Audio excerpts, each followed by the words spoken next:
Sang umaga, humahangos ang takbo itong si Oni, papunta kila Suabe. Para ibalita kay Suabe na si Suabe ay tumama ng 2 milyon sa loto. Paring Suabe! Paring Suabe! Sigaw siya ng sigaw ngayon sa labas ng bahay. Nung labasan siya ni Suabe. Ano ba yung paring Oni, ang ingay-ingay mo? Sigaw ka na sigaw. Ang aga-aga. Paring Suabe, alam mo ba yung balita na tumama ka ng 2 milyon sa loto? Napalundag sa tuwa itong si Suabe ngayon. Mamayang gabi paring Oni, magdidiwang tayo. Nagkatay sila ngayon ng 10 baka.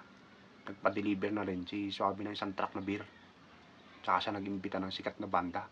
Tsaka nila pinagkalat sa buong barangay na tumama siya ng 2 milyon. Nung kinumpute nila yung gastusin, umabot ng 600,000 lamang. Tumagal ng 2 araw yung selebrasyon na parang may live band tsaka kapistahan na ginanap. Dahil sa pagod at puyat, inatake sa puso itong si Suabe. Tagad naman siyang tinakbo sa ospital yung kumpare niya si Oni. Doon sa ospital, ay matagumpay naman ang operasyon at maswerte siyang nakaligtas. Ngayon nung okay na siya at pwede na siyang iuwi, nakita niya ngayon yung bill. Umabot ng 2 milyon.